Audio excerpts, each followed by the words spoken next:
and so Play Store na honso no watimi ahwe live baby a wo bia boxing, tennis, football teach you and Branty Atrasi Ede Ebre Tony Montana Atrasi Ede Sansem Ninano Ebre and Sana Bidafo and so Atrasi Ede Hubiano the Hunsem Ede Abrema Branty did no Chomatigos. Come on. All right. Montana na say Godfather Nyamiad Moon na unso e Yakoba de bia eboko ba na no pay I didn't know bia so oduane sem bia kasa udidi why Linda a perception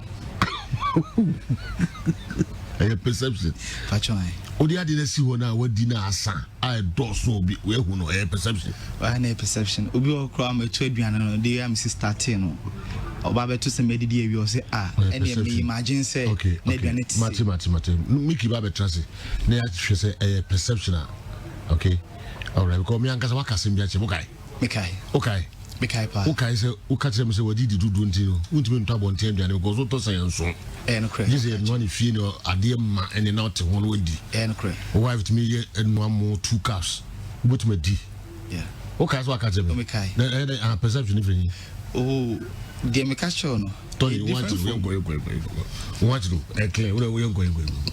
go eja perception go Yenina we so near metie for NRF for akwa Kessben FM 93.3 Kessben television and then Kessben sports on Facebook or social na just only so any opportunity enso etimi ahwebi na program bi enso ekoso kama yen sha se boxing me boxing so dia Canelo Saul Alvarez so say wanya opponent on the 19th of December ono enso ebetim akon na on Callum Smith na enso announcement na edi hen enso albajujas na me aduma December 19th and as about no eno enso ebetim abasom enti Canelo Saul Alvarez so any opportunity ono enso any Callum Smith so ebekon eno and a Mexican fighter ebetuja so when mu pass sa about even the last bout for the year 2020 or so ebetim edin kunafen WBC middleweight title nsa enso etim aka ho na Floyd Mayweather Jr. enso ebekon exhibition bout na me adoma February enso Tokyo na en announcement ba pen am for start say omo enso rerem dintia ebema and Floyd Mayweather Jr. retire eba bontia beka se na me adoma February ono enso ebekon exhibition bout nemum for Mayweather se enye sika enye se bia ne ho ache no sada man for air cancer eyohia ne sika na eyasa ena man free retirement mu eba bekon exhibition bout no for Mayweather Jr. so no de sika no eta ho de wanemum agro na kase na neje ho a ono enso ebeso kontuwe ene nsema Floyd Mayweather Jr. enso ede abetuja na Kubrat Puliev any Anthony Joshua AJ enso abakon ano this year ya and as about in December and enso ebetim akoso Kubrat Puliev so no the second Andrews said about AJ elusi for the first time on Andrews Junior the coin sa about before na obi ojide pass AJ bedin kunum eventually olusu sa about it ekoso enti Kubrat Puliev say we add na part 2 on when mu say another defeat enso ebetim no mo so rane enso there will say and never matches nepa ho international duties no this year ye mo biem kopon say next year 2021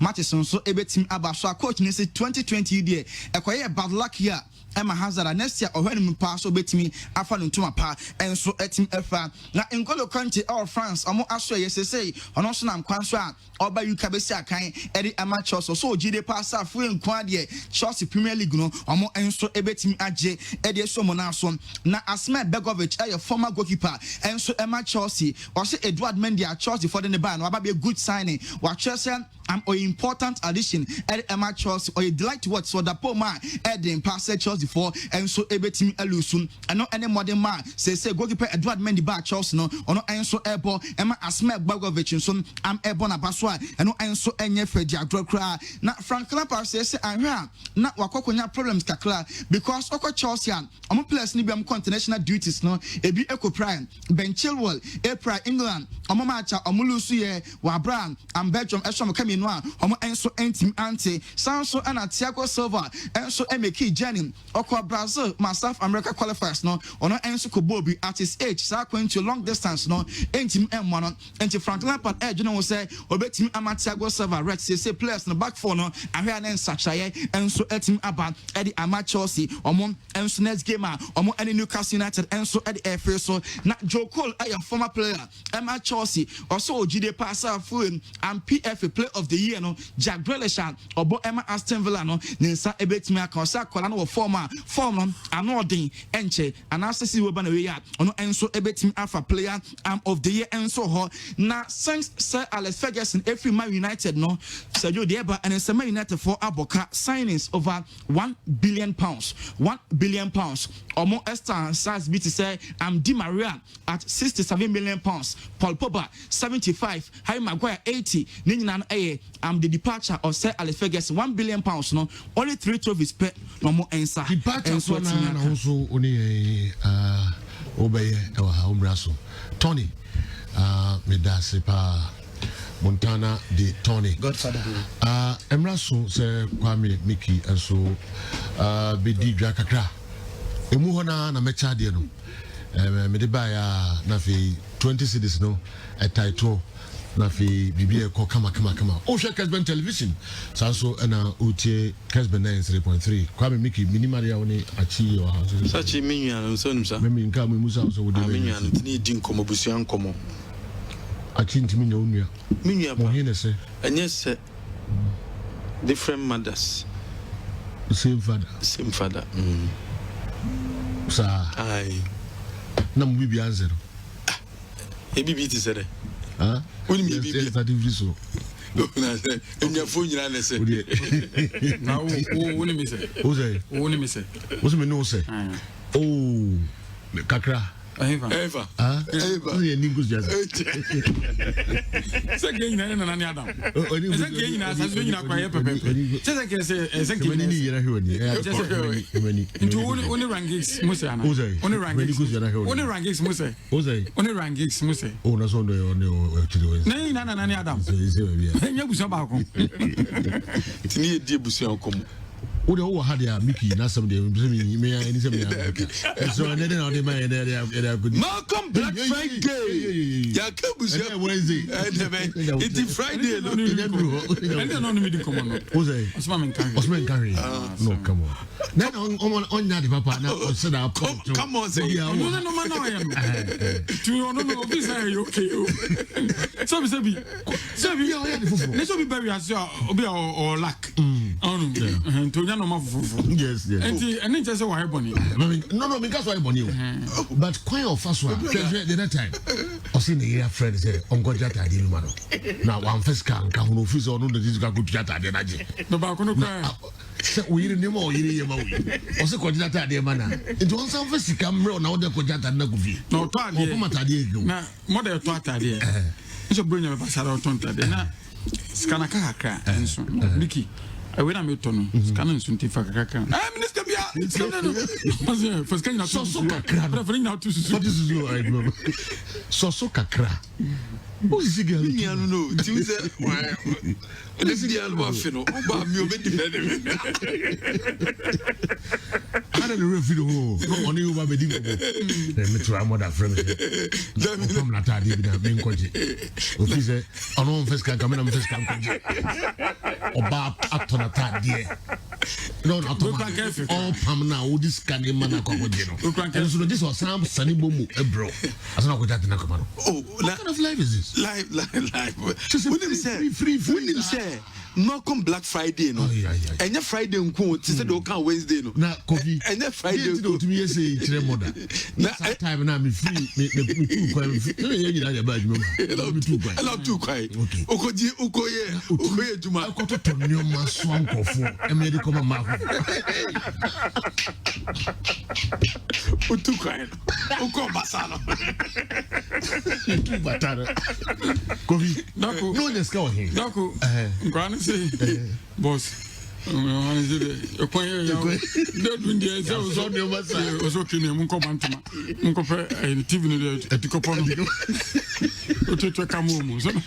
a dream, you'll see a Malcolm. When I'm seeing you, and then minute you will be and the minute you will be TV man go and I said, Black Friday, Malcolm hot deal. Some fun to when him said Black Friday, no, Oba Malcolm, and then he said, Bo. Come Malcolm, Nakotonya Mapa. You be all who be a Come Malcolm, Nakotonya Mapa. Black Friday, dear, Oba. Nyama papa na benyato Malcolm. Malcolm or Santas runabout. Malcolm or Hoja runabout. Malcolm or Mesha runabout. Malcolm esanso ebuakwa. Hot Black Friday. Okwa nyama nya tetiso. Enya Friday pe. De bia beko bia no ubenya deal. Ewa dibia ubeto bia ensu emu. Start time decoder no. So connect dia no. Sure. Thank you. Unconnecti a connecti. Thank you. Unconnecti a connecti. Unkrata no media bano. So be intimate to me game bia. It is up a league match asha. Ghana Premier League no pe biasha. Just a start time so pe. Okay. Se sense so be intimate ko stadium mo. Into beda hwe kotoko. Fabio Gama na be obeda hwe no. Bomade kopo start time decoder ni bi. Fabio Gama ba obenya na hwe no. E was start time so. General number na we use space a 2 man and a was 7 and a dinner a would just so oba o menses no embeye about with pain num dinner capsules be that's a problem no enko enfama General Ronaldo da romanti yenchade na na yentie sa voice na hwan na ekasa. A footballer, prepare yourself. Hard work. Guys are drugs in a way it will bring you down. One is it to bring you down. I want them to be at where they want to be. So I'm always protecting them so that they will be serious in their football career. Any quite make Williams a beat you cry. Oh, I did. Wow, Binyano, no days are 30. Yen 30. Yen 30.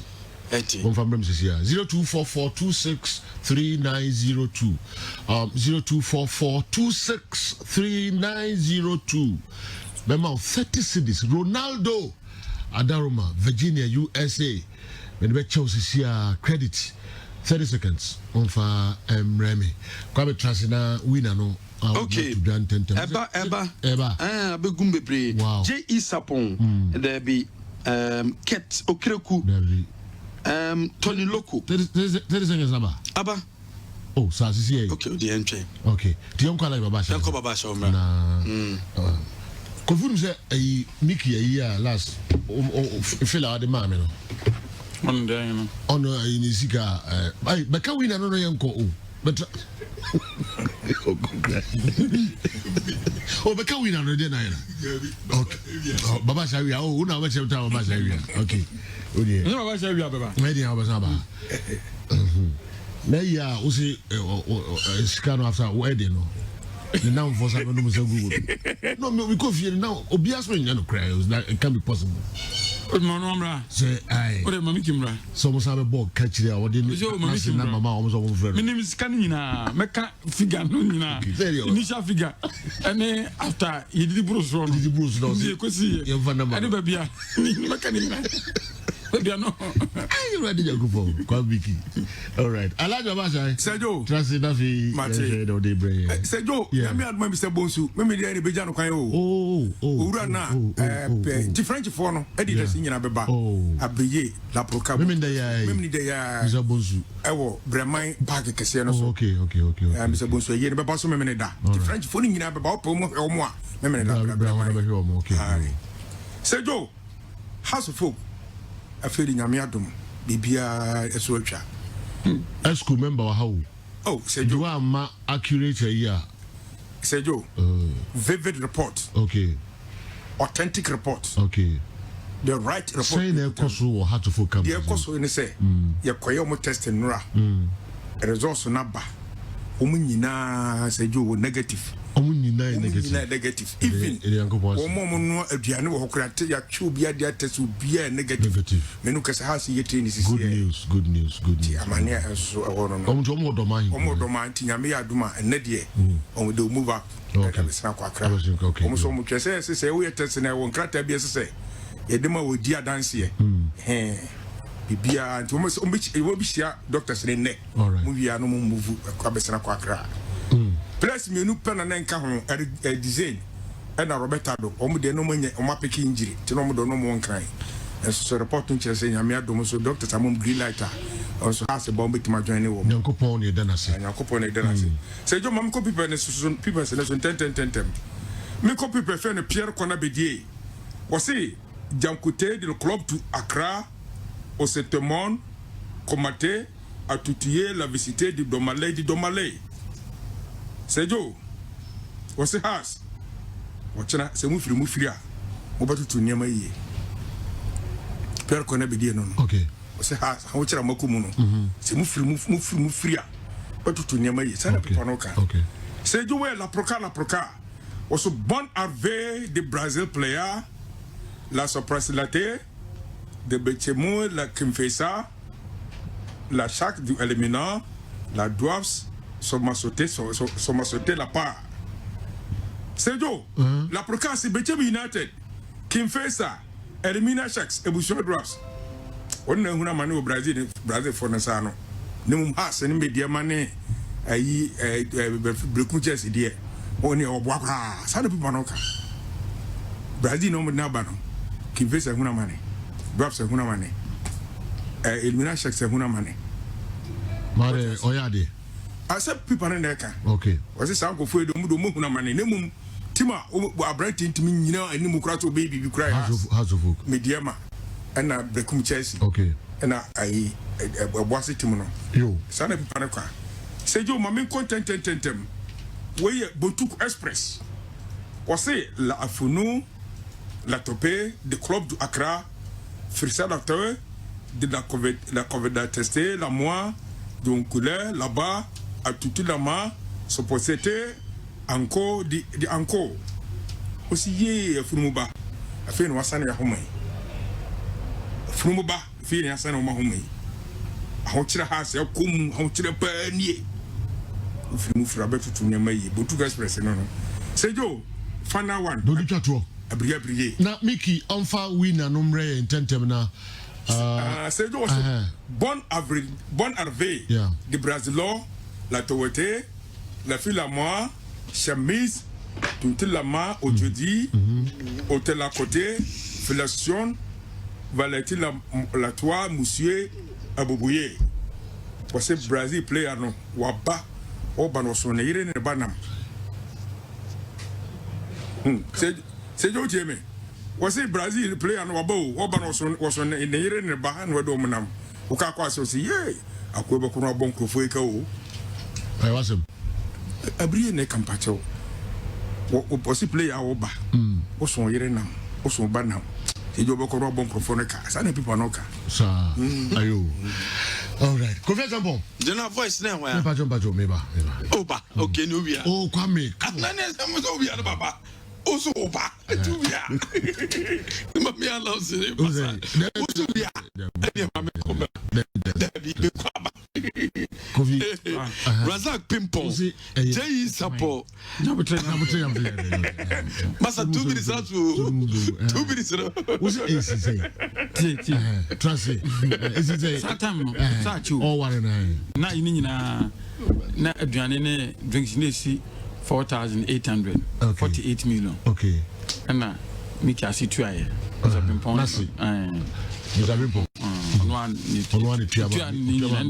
me am did that say you know organize wedding only two ade in fact on kwa ko pay venue no me ente royal america papa na sako ji royal america okay am say business in terms oni ma me na we see royal america foforo obi very page afa na be bia no omu bia no na enim in fact na Miki na onim royal america Miki cause the new work o drip it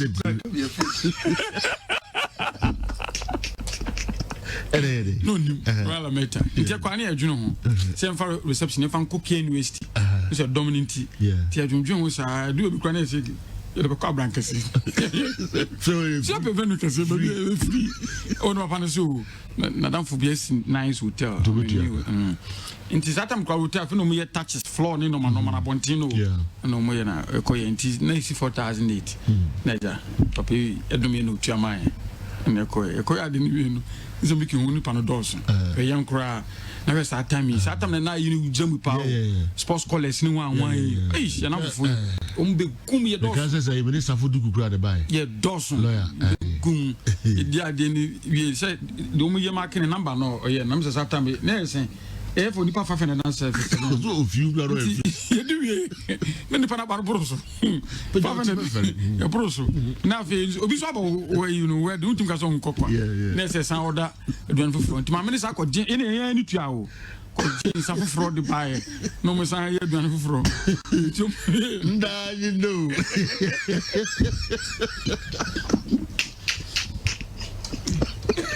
Razak Pimpon, Jay Sapon, Ali Dara, Dr. Koku Frimpon, Fatah Dauda. That's the number. That voice somewhere.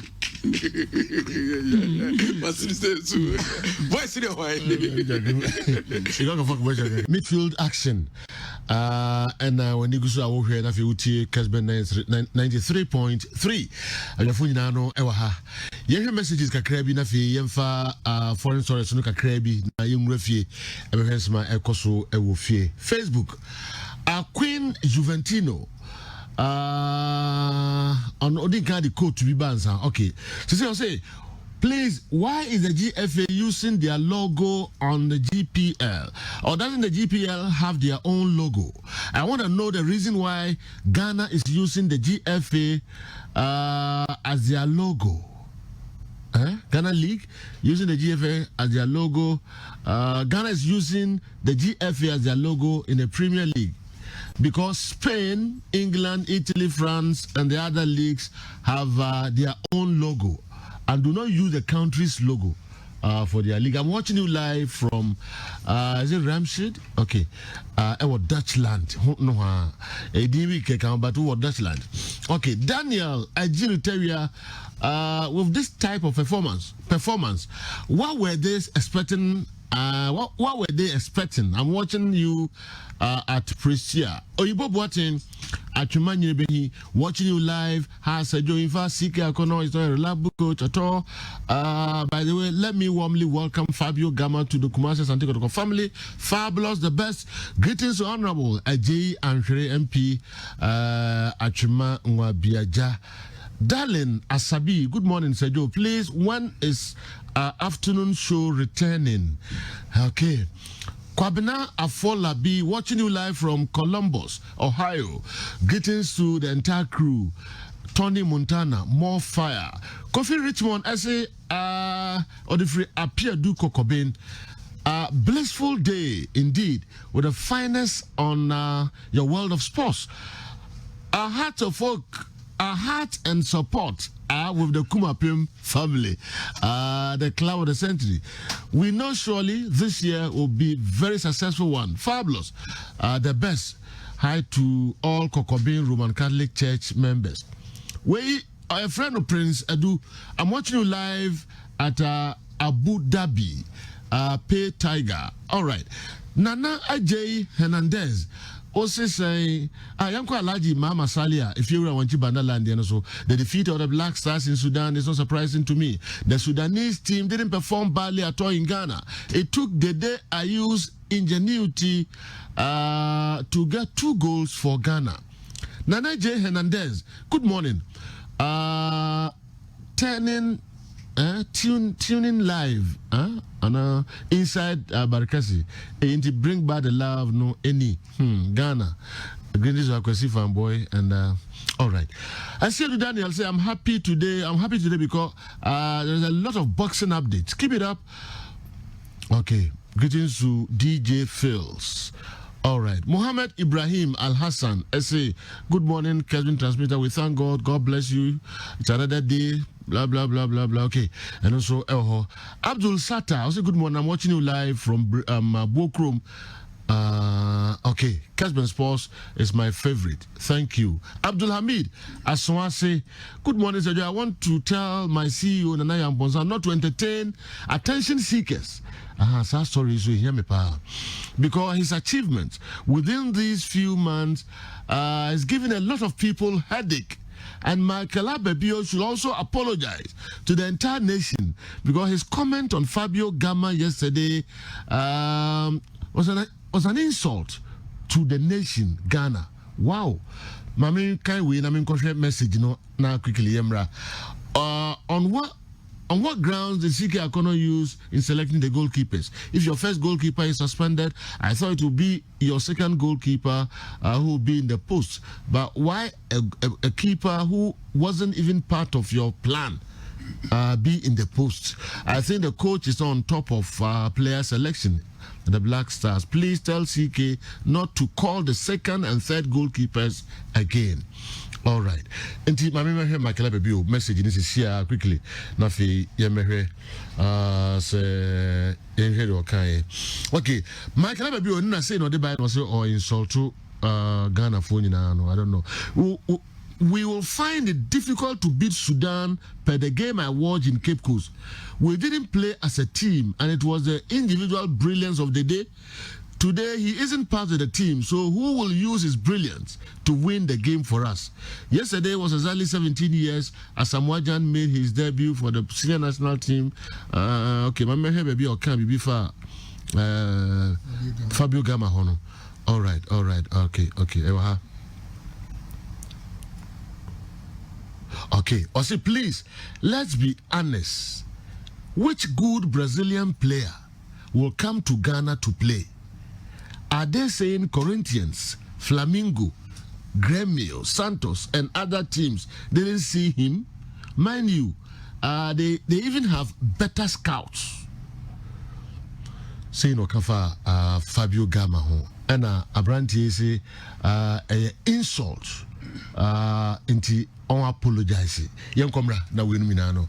Yemeke Sansimi. Inti Batosi. What is apology in this? Okay, so you know where the bar na fi yaba me friends na time. And the came ha, Marija Tawa ha, Kofi Champo Achiwa ha, and a Franco Daro and so atrase. Mamunina Akwaba. Andy, yensa se free way, be si mabe num ni konsia. Okay, no. Fa kwa mo na kakra na fi mrefi. Okay, so jo. Eno Germany for so mo man ko bon fi yase. E wo sabi. We say eno Germany for so a mo man e ko bon fi yase. E wo sabi in Spain. Mentias you. Ontiase. So almost so man na ko akansi. Eno mo ko jo man go ase e wo sabi. Oh, say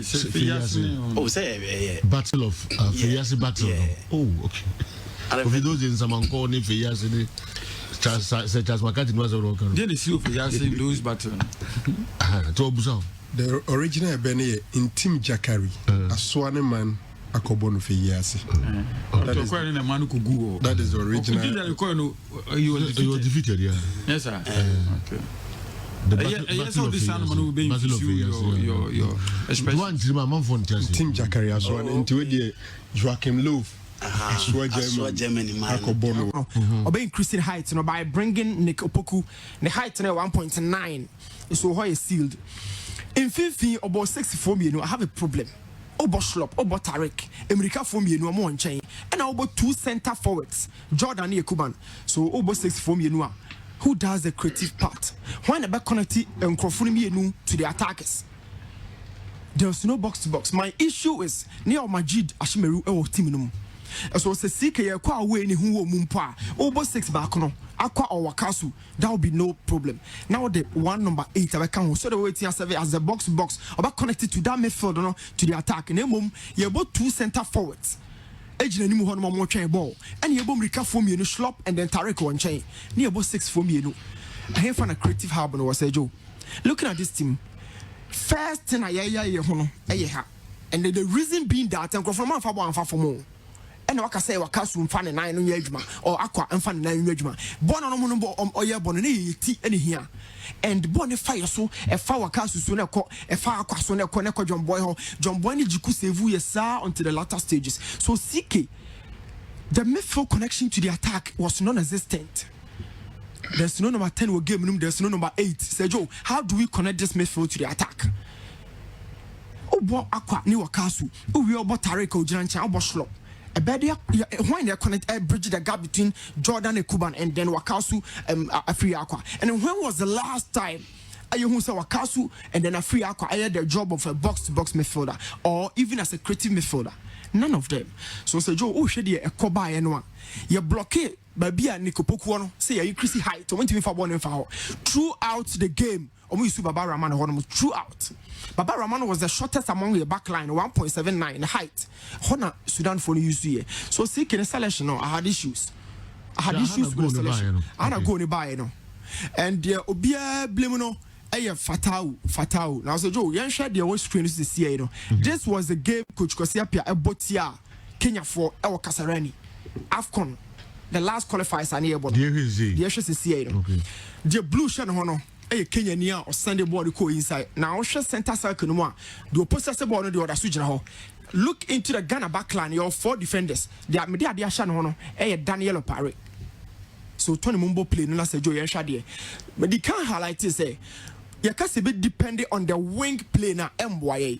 So Opare a jai player no the number center backs no and oba be blocking any pan of cross the ball no. So Opare any da ho. Now look at baby me this yellow national. Yellow means a striker no. And in the colors of Poku, na de show mono. And at the end of the blue no, on a quaco rain fin honor attack a bono in your mayeno. Baby, Oparigiano.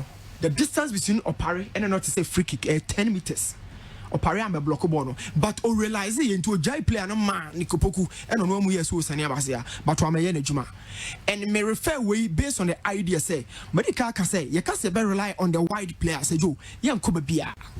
The reason being that Osha game we say not before then Ofori aqua cover and the Adam or rifle back or incident we not in the and the Adam na come Kenya for 2 hour overloading the side ho and the Adam addition ho. So Ofori came to the rescue moments later and I see how the nearby. So away game this and not game in the important person to mame. Away game this African nations no omunim say Ghana there bar.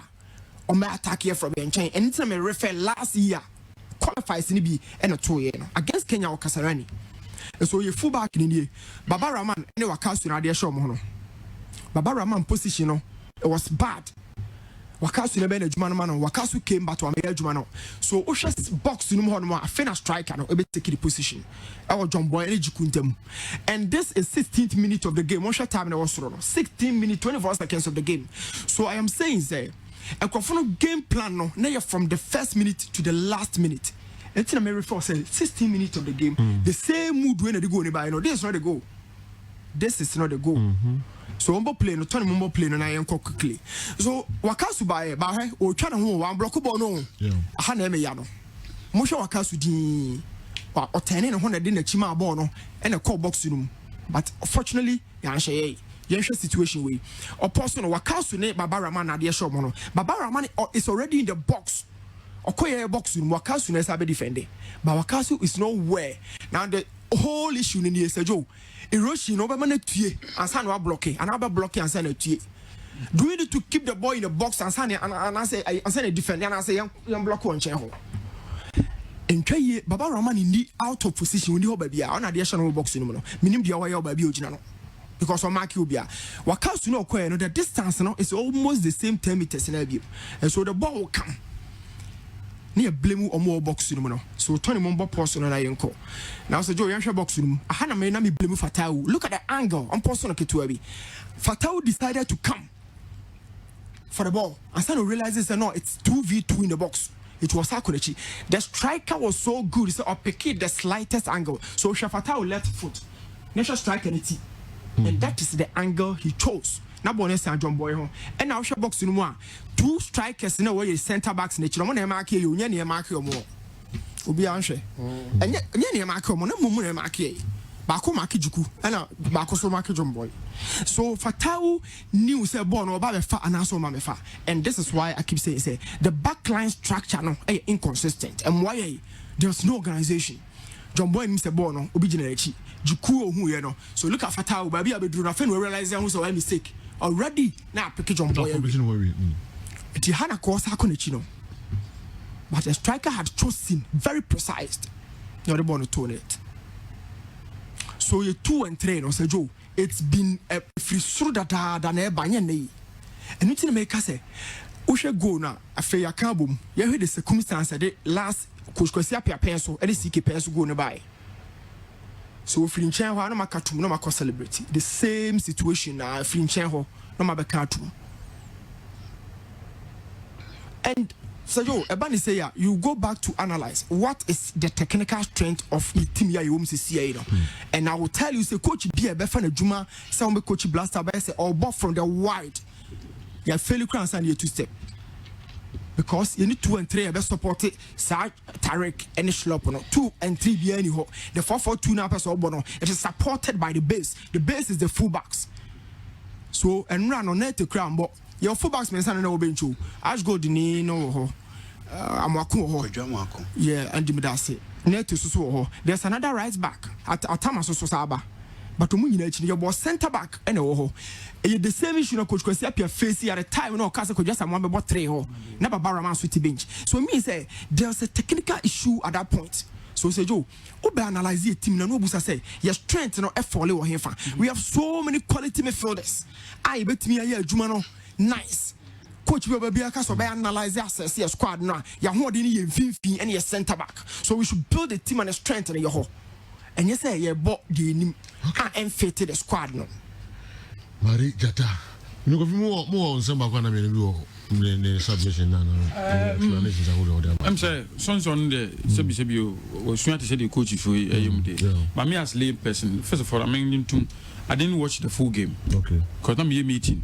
Na meeting I component concentration kaka na ko ball that position to do 90 minutes now goalless no my jai ball hwe abetena say meeting say abodro. I feel we see lose 1. I was surprised to be honest. Yeah. Abobo na the strategy about to 90 minutes we are na kwe 90 to be honest situation me. I don't know yes be Sudan entimisha Ghana. But be adwuma be na ye adwuma na kwa kodu no. Aha, timi fi say me ja kra be trust me ye meeting say born ye wie. Say 3 minutes no that so no. Enko fu etimi ahye o second minute of the time I done 3 minutes no. On mo ahye go. Tina me wiasa na me say kedu sa problem ko se bia game management. Sure. So some so change jukunu if am I be buy. Yeah, like for like. Na quite like for like. Ye Kalebe Kubano. And na John Entry buy. Yes. Like for like. And Tariq Sami be Tariq and Christopher be na. Sami Samolusu. So no. Like for like. If you say you are away, you have draw to qualify to be certain. Nti tanke do sa no game management bebem. Ndike bia Kalebe Kuba bi kwanchen no. Na extra midfielder. And now defensive midfielder. And now defensive minded player. Never because let's say I show now party. Say one she goal ball no free. Unya draw no qualify we. Tina me na do not expect the like for like substitution. Say Yakuba na fima so John Entry neba. But they make what must say. We didn't need goal to qualify. We needed rather to prevent goal to qualify. I was thinking say game and remember to try and pack the midfield or defense. But them like me admit to say I didn't watch the game throughout. It's difficult for me to say me can say, but me share substitution list now. And I'm when me say me copy draw. My boy could do it today. Say me strike or bring me in a free man. Me strike I'm didn't buy debut. To try and then multiply the midfield. Okay. And manage the situation. But of course, analyst. I know the video need that to analyze it. So it's very difficult for me to challenge him. Say a game. Okay. Franco Daru. Yeah, so you. Yes, sir. First of all, the starting 11 I was okay. Especially the replacement of Christopher Neti with Nicolas Sopoku, because I felt that one, a game na after the 2-0, it was clear say no more you should Neti be brave, and they decided say Ombe Neti film do before for about 2 on them, and it was an away game, and I felt say as say solidify in defense because clearly so Neti for me as a fullback the strength and a chrono in a game you are not so much keen in the worst case scenario primary objective is all me and show into or ball Nicholas say be strong defensively and then the height no I was happy and Sudan obi anim ze omo ball no beto afewiem bebre di amount. I also felt that yes Baba Rahman so be weak as defensively as a left fullback, but Jeffrey Schlupp has defensive orientation. Jeffrey Schlupp no optimi ball 3 and optimi ball 11 until ball search fullbacks mienu or left flanks you expect say Baba corner be kemu at least Schlupp bit my head in Ababe Buano. So for the starting 11 baby I mean problem kakra a Kuban and then Andre Jordan Ayew, but I know say Jordan at a point in time plays as number 10 when Onia Samoejan Ebono Obon as a number 10 until I felt that he was going to play Jordan as a number 10 instead of be a 4-4-2 two center forwards. Maybe in the starting 11 more of a 4-2-3-1 such that Jordan elbow behind the Cuban. Now when you have the two boys no flanks no. But normally if boy Jordan search through now, no be falling back up be boy creative duties no. So there was some form of weakness over there. The goal is safe. Yes, you may blame Fatau Kakra, but look at where the cross came from.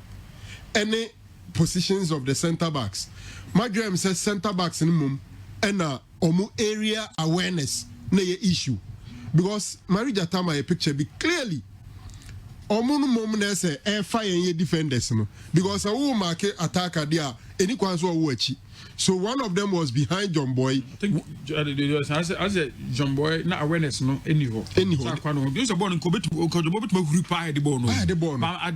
I think say he didn't expect a guy who behind him. Yeah. So the Marija observing the awareness was just marking. Poor marking. So John Boy with the height and should have been able to tie this ball. Also Fatau Oba, but he realized he has two center backs and be 2-2 and Oba Unya, so he wanted to go back. But I felt the two center backs on that particular occasion and no more. Qualification there they are. Qualified. So Unya Butrena games quite fast with Lucy and so Unya Butrena qualifiers anymore. My dream say yes, you better your problems near the other, but we are not doing badly at all. Okay. Who share all the groups now? Only Senegal and the team are winning games in with this qualifier. Only Senegal and the team are winning the games in now. Look at their group: Congo, Brazzaville, Guinea-Bissau, and then Eswatini. Swaziland, oh baby. New name, okay. Swaziland, okay. So look at the teams the home group. Who free honoma? Almost every team no are dropping points. And for me, with 2 games, also Obiabo 4, Obiabo home 2, Obiabo away 2. Only Senegal have won all their games. A chance qualifiers, you know, and for if you have gotten the drawer, we would have qualified to say their countries be qualified. Apart from Senegal. Algeria has qualified. Yes. Tunisia has qualified. Mali has qualified. Yeah. With similar results like Kenya draw. Mali yes. And Kenya draw. So for me, that was our major weakness. But who tie omo almost become challenges for. Yes, other countries may also have the similar challenges. COVID, no travel, no plan, any BBA, not just to create an excuse, but to very honest to do. Even the Black Stars players, I think, say for me. This particular game, I even played with everybody. Say, for commitment, especially Tunisia or the Senegal and Sudan, even weather issues. For what the crowd they build up to the travel, and yes, so many with my car wanting, but they build up to the travel. The difficulties are placed be they have to go through. We have to have COVID test where you say, not just say, Joe, it's not easy. For once, the boys, me bought especially handlers Nabaso. One person, Alex Asante, the job, Joe, top. Alex was just to make sure, say, Team Lukabenya had a full complement to travel and arrange, or too efficient. Yeah. Top. The team had to go through a lot to travel for so much where Coco Bobai. It is a Kenya draw to qualify. The difficulty the team had to go through. anything I think it means I draw no qualify say Ubre no home for so anyway saying. But notwithstanding at least since I told me could have baha. So to me baha. No me can say draw against Atomi in Ghana. So to me but qualification there we not in that at all we qualify. Okay. I want for issue ba ko so Fatah Dauda. Yeah. So Fatah Dauda go post no dia. Omo chese reserve goalkeeper. Faso bia ni omo so. Me mfrɛ omo. So the ombo kora se Fatah Dauda go dem dia. I want for issue ba me nim so no. No, o ka sara pa chese Fatah onya dia na. Min ka sa so be so chese. On say o foreign header. On say you call take atizigi ketim no. You ball Mali. You ball Mali. So that po ma ko mu. Meba. Who honum against Mali, who against Qatar, who honum in a game against Sudan or Ghana. Then last minute, Ubiapra, Nipa on team no cry, fan about Babe number one. Not just why they sing. No, it's football on the day, me we sing. Say, French national team, Joe, send your tournament and the echo. Your tournament in your corner, okay. Your registration for the tournament into your close registration will be a team maybe you are at any point in time will be a Ghanaian and they and it criteria said no school ball or Ghana pass to have a friend from my Bobo national team. But I understand in point now in Odebano. But Mr. So me crano when land up in the buy and I think is them me I know beginning no say I disagreed. Because now me feel say here will be with experience. Game na na yekono. And experience of Fatah wono. I think say ni mu kwata. Fatah wakoda World Cup, wakoda Cup of Nations, wakoda say. Edu baby no need team. Me ba only team, so they were not calling him. And I about to say no na onya active. Na say no Ghana I active. O my training 6 weeks. I start to win. So Ghanaian to be honest with you, I understand omo ka sasem no because I think it's all hard there. Oh, was first and second in one have that. They confirm if you are on timber and once again the Biana making management. Who said do you know they considered. In fact, the first person they considered. I mean, information with every.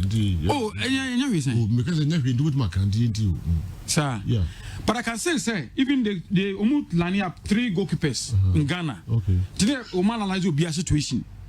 Okay. Boy, to analyze situation no na Fatah wo pe ana na eda ne ombom match Saturday oh no that mean took on Sunday area as that time no ombom Sunday kotoko I can tell you confidently say they considered to take Felix Annan to you know but no kotoko match o ma prepare the Felix Annan ombom Sunday okay but now Lagos City is ebo Saturday the time issue by one of the players said test the goalkeeper say positive. No, they needed a goalkeeper. First, Felix Annan, kotoko match near Sunday. Senkombo Saturday, I'm telling you, Senka Felix Nekoye. Then, Oforienchi crime Mediama Baye. But don't forget how you travel from Takwa to the place to go through test. Test was so I will say the answer results number. Na a match. Into one of them say only Fatah na that goal. Satam komo bo mo matcho. Ano mo first a unisi o say Fatah we match na gidi ombra omko clinic. Okay. So what must say? So be bit best here na me bo omo manage team no abaso. Managing football no Joe. Sa no no way na but omo you say management nyahwe. But sa no we no nyina is so important a prepare team for match. Okay. So Joe, there's one explanation you can give to this case me ba to Fatah no I think that we should rather encourage him for even under the circumstance on can cry now no prepare no need him no year training when just say you could do on no training on no me no go post no until I would rather salute Fatah than say I would bash him and be honest with you until no say Fatah will cut him no say now it just take a claim to be there and I make an win experience and then no there. You probably would prefer Fatah to Atizigi when we critical match. But you see, in goalkeeping, especially the third goalkeeper, sometimes criteria they choose the third goalkeeper no, is different from the they choose the goalkeeper number 1. Third goalkeepers, number of times age, a factor. Sometimes you are part of the team. We are preparing you for the future. In Tibibia, basically all of the sudden, number 1 niho, number 2 niho. We are third goalkeeper, all right. in that situation, they can call an experienced goalkeeper. He'll come and keep. Yes, but they be our third no. You are being there just to prepare you for graduation from the youth. Ebi under 20 near there, and we are preparing you for the future. All of the sudden, maybe you are not even ready for the number one proper, but problem about first and second, we can call an experienced goalkeeper and he'll be part. That doesn't mean say you need confidence. A third goalkeeper, you can say ene ebia Kotoko, the lad, Felix Anan, and ebia Kwamba, na BBSC. All of the sudden, omo camp now Felix Anan and Kwamba anyhow. You bet my friend Baru Aba. Now Baru Aba be san. The lad because the lad is a third goalkeeper. His age and artistically is 23. So for me, I'm tempted to feel that Nyesebi or special Adobintina or a part of a team. Probably he's being prepared, but the issue only by so early. And that's why they called an experience. All right. Young concern for so Kessben 3.3 live on Kessben television. A question back could be put on the Black Stars in the Fiembra, other local stories. Why ready? Was okay. He said you Ghana bomb match you lose to Sudan. Say meeting can be. Said you media family. And for one program. Said Blaster bomb match you lose. Oh, there is all kinds of money can be no problem. Said no problem. Okay. No more can cry.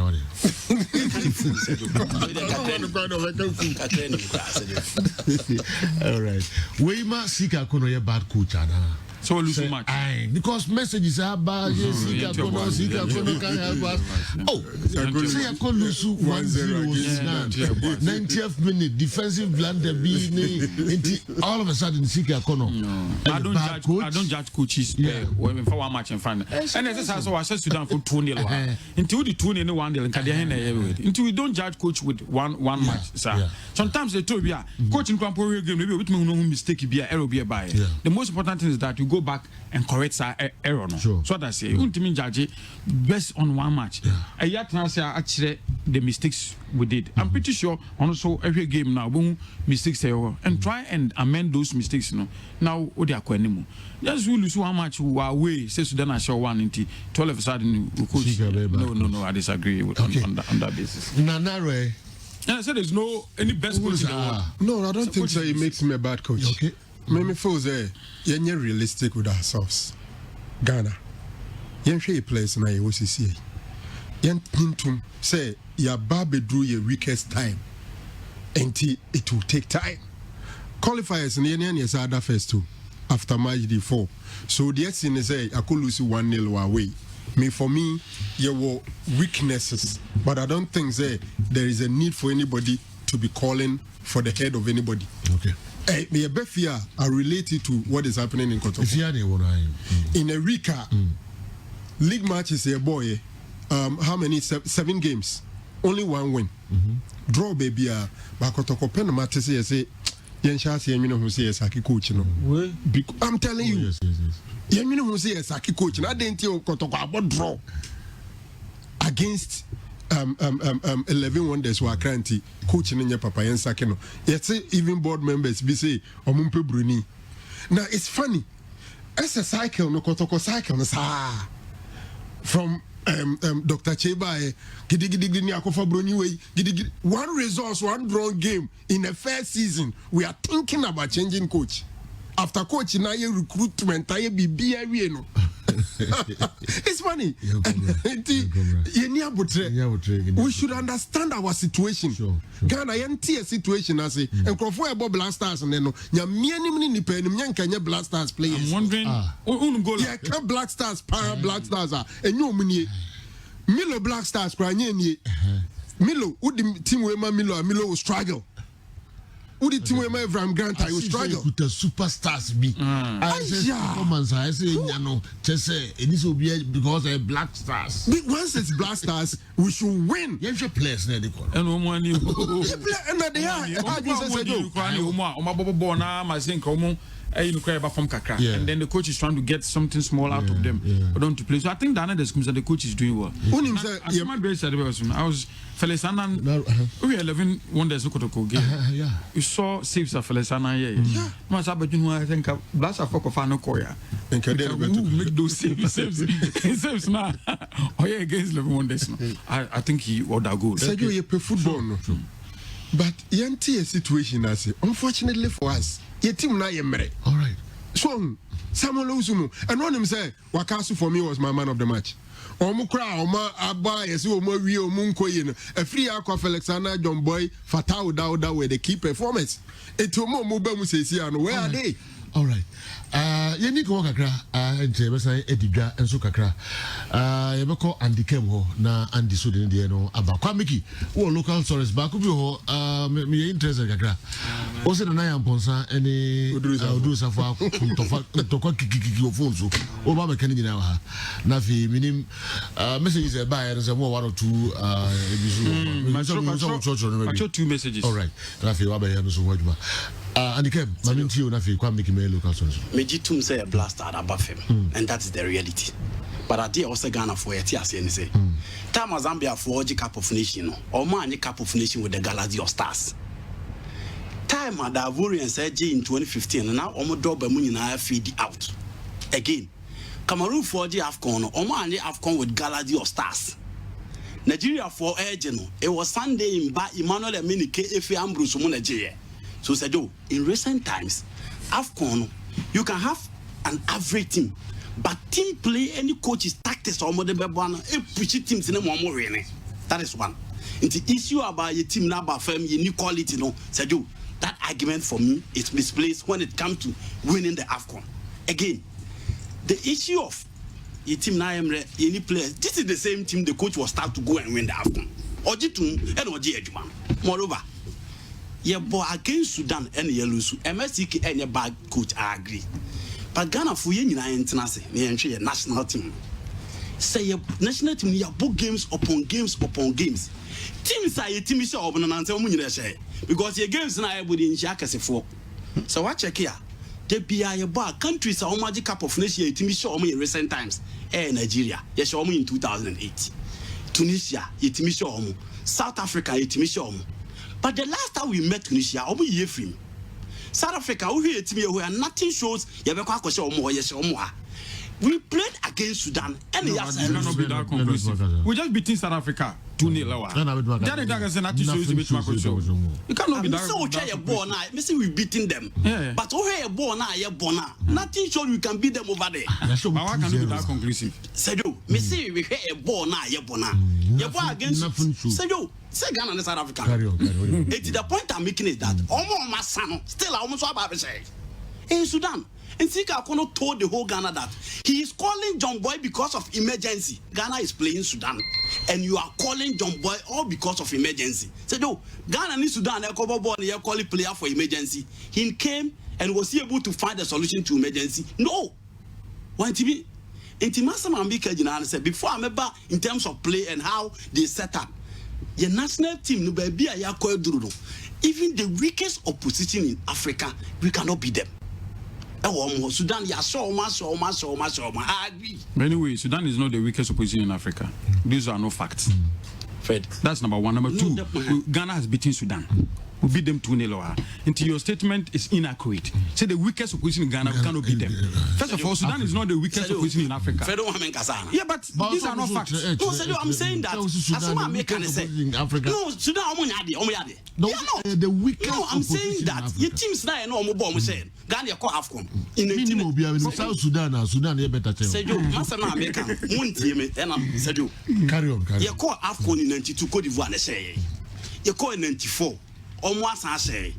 In 1996, South Africa say. In 1998, group stage and team qualify. We beat Tunisia in there. You about 2000 South Africa say. She team strong say. You call 2002 Nigeria say. 2004 you qualify. In 2006 group stage and team qualify. In 2008 Cameroon say. In 2010 Egypt say.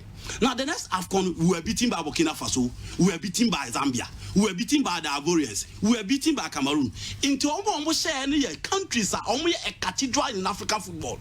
countries on Waji Cup of Nations be that. And I'm saying that the last time team on Waji Afcon team show, we beating South Africa, we beating Tunisia many times in 96, in 1998, said you ha, and we medal in 2013 in Afcon. But the last time we call Afcon, we had our worst spell in Afcon for the first time in 13 years. Round of 16 year Befi. Tunisia for na any team show Waji Afcon. Omo ye war against Sudan and Africa, omo nyade. Said you, Africa, ye teams on yade, Sudan can. Omo nyade. Omo said you, it is the same thing. No, it's never the same. Africa, ye teams are omo yade. The weakest team in Africa. You said one of the weakest team. Well, what kind of sad but one kind of sad. So sometimes the adjectives and the words you use is so important in expression. Others, you are communicating. And you can say one of the weakest, nobody will argue. But I see the weakest team in Africa, it makes a definite statement then. Number two, the fact say call Afcon now to say the Tunisia say na you buy no. It just say team no perform. Now Ghana is rebuilding the team. The country Sudan, I'm surprised you Ghana have rather. Yeah, I'm not be say na say show mu Kumasi here, we no draw. Kumasi here, draw. I think it was good or something. Team better than this. Sometimes na some wajam the day no one nyina no. We about draw Kumasi here. So I'm saying say now from Afcon 2019, now we are building a team. So it will not be giddy. And this is not AFCON, this is qualifiers. Qualify, they lose some of the matches. It's when you, after one tournament, no prepare a tournament to Nigeria. No, is alone. I should phone man. But we say your tournament. I know mobile. Obviously, Nigeria is alone. I know.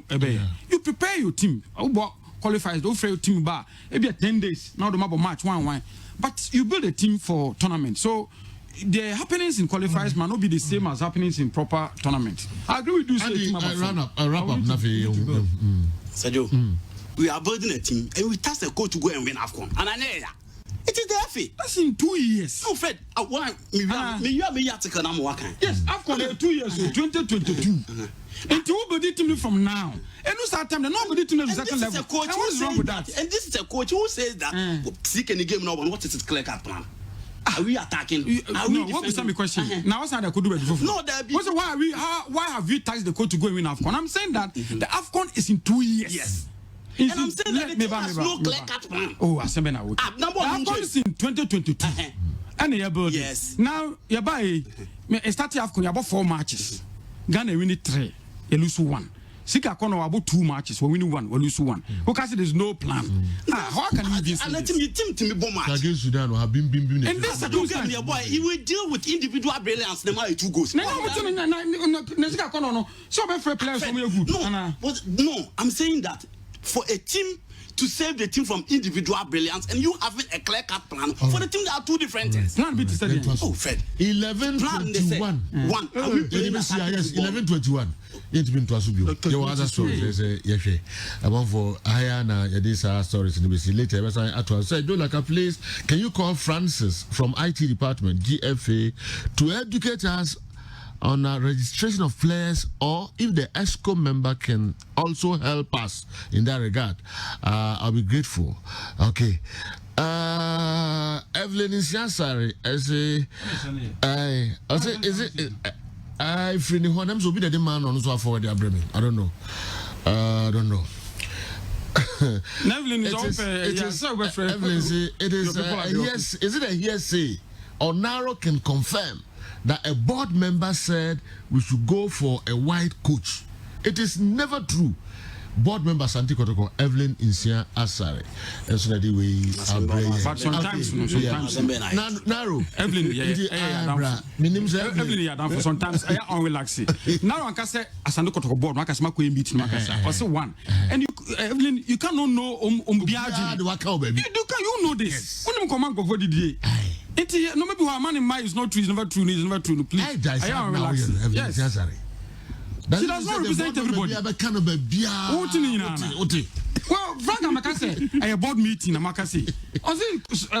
A board member is contemplating, say, Omunkofa Buni. You cannot know the mind of the board. No one in Kofu reading Komo. You have no idea.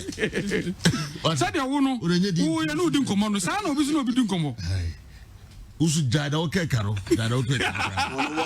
Was he even happy in the game that Kotoko played against them? Was he? All right. My uncle. I think in education now panel about player registration and no do safo. Okay. In someone about an opamidi tuja. Send a no do safo. A challenge say. Obicho Facebook say Fabio Gama a bit mabo ama Kotoko abranu niha. And no do safo reply on the pakon say Facebook say ontimi. Because the registration na uniha. Okay. And the registration you need work permit according to those afono in some much at the two hono. Okay. And anu na nam so ma kotokosio na na amponsa ko frɛ odro safo. Okay. Phone so anopa me frɛ me father side of odro safo echechem so odro safo se na na amponsa frɛ ne di dinatem akika atem di die na yentimi nkan radio so. Na na amponsa di odro safo atem yeah ofrɛ no and say odro nsɛm na ɔtwɔtwɔ no what be no kan what tomato sabi na tomato sabi aka we jimi for unim nyansa wow kwasi asɛm na oyɛ such words you sure about that yes so imagine na amposa side imagine na amposa side tena amposa kan kyerɛ ne sɛ onyan sa nyamanyama no ɛna atem didie ne bai but odu safo catch man one kase only did na amposa term first na amposa say only did na term first odu safo did na term first also use word onu su catch say onyan kwase asem na okay catch no afa Facebook nto kan say onkan kwase na man na amposa and so respond but what must minya kakra obi atro ade o Facebook wa friend and our friend who say odu safo say onyan kwase mo yeah according to almost side okay and did na tatem didie e ko so pa general ni nyina ne Fabio Gama registration koroko so mate say odu safo ko GFA IT department akọ challenges denti and ma register Fabio Gama because oniha in registration it cannot go through interna Evelyn say a chincheche mo for registration on my no anti sa chincheche ma then register no Fabio Gama no and anyema be na anya before obetima register a player interna make us a chincheche mo ansana me de other development no and so to so general okay all right Kofi but my kakra na registration so but my clear air why not yeah into clear air my okay possible so with my register with the permit difficult difficult because you see now system no difficult not from the GFA but from the Ghana Immigration Service. Okay now a player need a foreign player the foreign player no before bet me GFA bet me register na no so unya work permit unya residence permit but unya GFA nema oju Ghana Immigration Service okay but me so unse last crime bi say boy ni dabe no ba e ma make catch say unya visa also a problem you want to response visa problem visa problem are you getting it so or visa problem you need first of all visa between the visa about the room but if you are coming to work you need resident permit then you need work permit and so now my register now first na ka my sir say plan in here and there's part of the processes how it must start. Oh no, so about apply. Unya the passport copy no normal. Watch your letter. The CEO of the club no guarantee say no money pan. In this case, boy may have traveled with even with visa on arrival. What I say. So you need to guarantee say una woman aba no normal. Kotoko is a big entity. And obviously you can write such a letter and then begin the process. But now no first na ka ko medicals as part of work permit to work on GFA, you know, who's a born so register over medicals and some of register with GFA. But immigration funds using your medicals. Some medicals in first near year one thing, near the court. But no, I think since 2018, if I'm not wrong, or 2019, the Ghana Immigration Service for no IE clinic and a hospital within Ghana Immigration want to say, you know, Oma yeah medicals no one thing and found back. So the person would have to go there and do the medicals. But what I say, you need to pass all those medicals. And no grant to say no man. Into one a difficult in baby. Obia only Ghana. No better know what me call immigration one in person. No call medicals no to then support the processes of the resident and work permit. No. But ebia because of the circumstances, no ebia kotoko for no ekuhu Ghana Immigration Service. and they be umumane ye medicals wo baby umu chebe man ko medicals no krokro no wo so mimi kro no wo so muye krokro wo so and so mudi work permit na but what I can confirm is say you need that work permit no and sign a registration etimi go through mo abobo and sir work permit no so you need to have passed medical and sign etimi ayo sir work permit no and as medical and say Ghana Immigration Service and say foreigners and I know you ask good coach for buy so I'm the call if anything Ghana Immigration Service call medicals no are you getting it? And in the football system no players no registration in terms of nationality a woman miensa Ghana ni West Africa ni and a non West African we say into process no so sa into when we say no on the medicals no I think on no work permit no betua $1,000 so fi Cote d'Ivoire Nigeria no betua $500 okay West Africa for the work permit but on your West African, you better $1,000. Okay. Now you better $1,000, and you need to do the medicals. Now, my year, you know who, because send in security. We have a medical. The pakukwe ni ha. Many passport copy, original. It who Doctor Bin and Mammy. We say medicals ma pass it. Not a quack the work permit. The navigation service for Oma set up clinic or hospital within Omu headquarters so. Into one hour medicals no. Indeed, I think maybe that was what now drew a question. Now drew a question say if the person is not in Ghana, how did he do the medicals no and then pass the medical to earn residence and work permit to facilitate the registration? You know? Okay. But what the mention say? So those are the processes. So we say me found. And to come my yentio kakrai. And not possible. This all hands and resistance. And I'm just say difficult. How do you say and possible? This is Ghana. Idea in possible man, maybe a possible be. But I'm saying say difficult because those are the processes I've registered foreigners. Some of them register Brazilian. Maybe exceptions woman. And I make us say difficult. So maybe you can press different buttons and get things done. The presence, you can press buttons and get. So be quiet passport. Exactly. Be quiet passport. They do 2 months in my. But me my quiet passport man is harder than other. What I say? Because we needed a passport for the person to travel. Obi at to coin and visa who the Brazil niba ye 2 coin. The so kwabonti one can we afi ebe wuro mu no na the visa wu Ghana nkontimi mba but because ya kan hunti no yetimi ye mane bae anano we the secret we mamenka enti to bia Alisa Santimi timi tini so no masoro no we secret wonu say wa wadamfo kosi apia wa travel from Ghana ako different countries so about without passport because no refuse passport every plan be two. This is the coach of Black Stars Black Stars couple match ubeden. So, Alex, there are certain things you need to think outside the box and make impossible things possible in football. Sure. And yes, no, but there be also a registration there requirement or there's a requirement if you want to follow, sana be follow no. It is so big question now. The person has the right to question. I mean, because what about Tiano? Nobody want to take advantage over the other. And I wanted to say this. Football no, sa trolling ni sa no man say obi ko hwehwe, obi player so register ni no man. Come on football.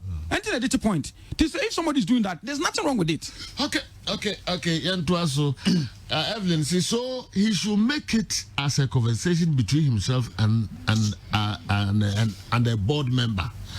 Okay, that's all. One can't just say board meeting or the side. But you have to make us say the Frank can to rubbish the outcome. Yes, say it is never true. Look, I say it is not true, Crank. Can you? But I said that was never true. Everyone was out of Evelyn. Mention we are maybe. Anyway, General, Kumasi Asante Kotoko. Se view no anye juma wo brekuma. It's likely se Kotoko Emma start time jomo games biom. Ombema start time jomo matches tra. So man chimenu so view no awo brekumwa. It's likely se Kotoko ne start time. Is that possible? Yes. The start me chisi kama ma they will refund omu chomo match biom. And then this say the decision is level possible? A possibility there minimum is between omonom, but that is the level as say Kodoko Edru on the view. Almost view no. Almost view no and live feed. Into almost view no.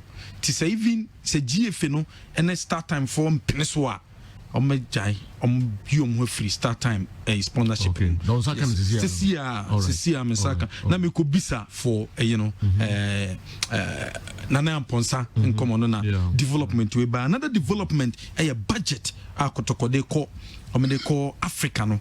It's likely so could be use charter flight and only in Shisia so mo di hun komo some so use charter flight and on the echo but on my presented budget na on the come board for approval our major to makotoko and so itimi AUC se Fabio Gama the name so Baba Drew Ghana no kopie mu e Kumasi Asante Kotoko training grounds owie no call ne Twitter handle account or the kotu dwa ho say or buy and support ye pa such a great family. Thank you all for the support shown to me and my family.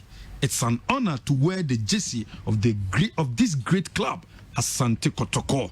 Yes, Fabio Gama. They are now called training grounds. No call Kumasi Asante Kotoko training grounds. As I say, Bibia de Danakwem and so on. Only Hinibrina. Yes. Say General, Achi and some no can no say I was a clubs in fighting Yesikano. Abim. Abino Ajiatum, Omoma clubs in Isika. Premier League club will be 50,000 Ghana cedis. Abraya 2 stadium in Intino. Oma Mobia 50,000 Ghana cedis. But Abino at the 2GF in him say COVID-19 Kebea Division 1 matches no. Momuchi Division 1 asset. Omuchi so. Omoma Premier Club 50,000. Omoma Division 1 clubs no 25,000. But Premier for Nise Sikaniswa. But Division 1 so Besha the more burden about clubs so because some behind closed doors. In Tombe Senka GF pushy Division 1 Queen Kakra. Na COVID never form normal na committee me increase sika no e de ama Premier League clubs no and only say o dey to but say there is confirmed say each club in sabit make 50,000 Ghana cedis from Ghana government ahead of a league matches ye boy here say ye behind closed doors no has a book say the January clear o nyina na sisi amika say me te say as book bas no o munia fuel into free manko me check in sansam nya no kre has book be two fuel What got us on? Oh, obi na catch him sisi a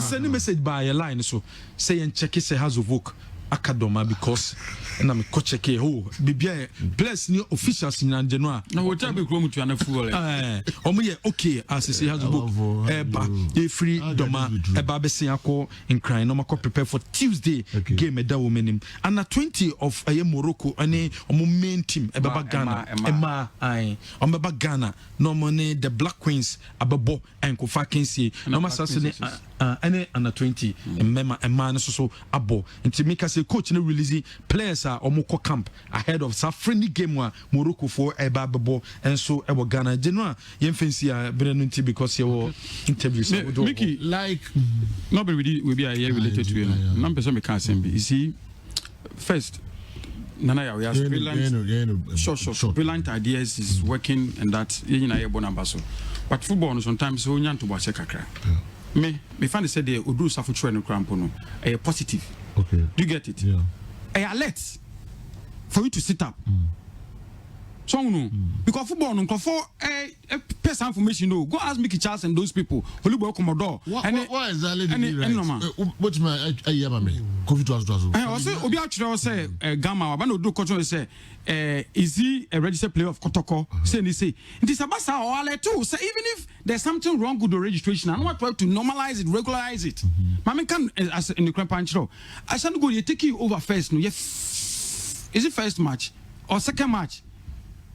Anabila Echo Boy.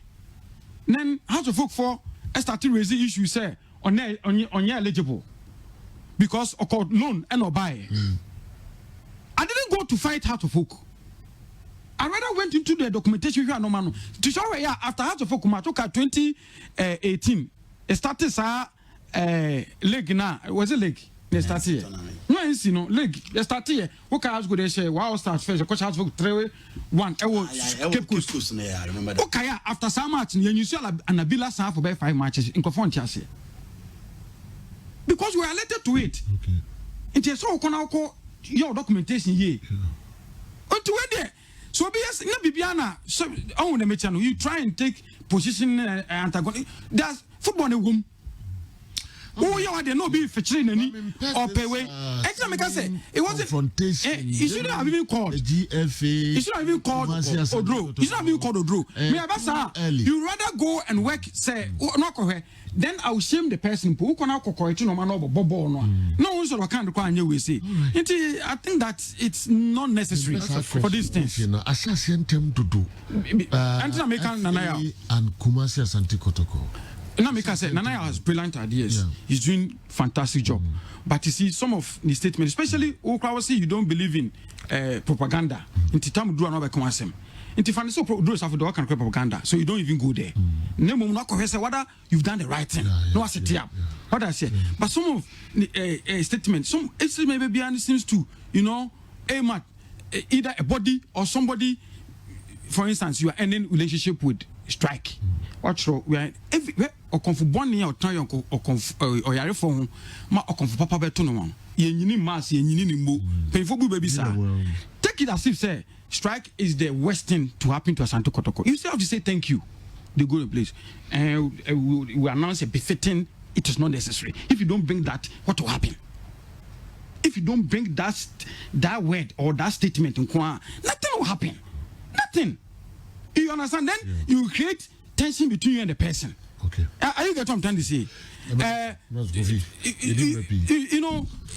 don't want so it's almost a beginning with this brilliant project to be faced with and they say, or can I say, and they say, or can I say, a bit more to focus. But clearly, baby, baby, stabilize you. Do you have to stay focused? Every club,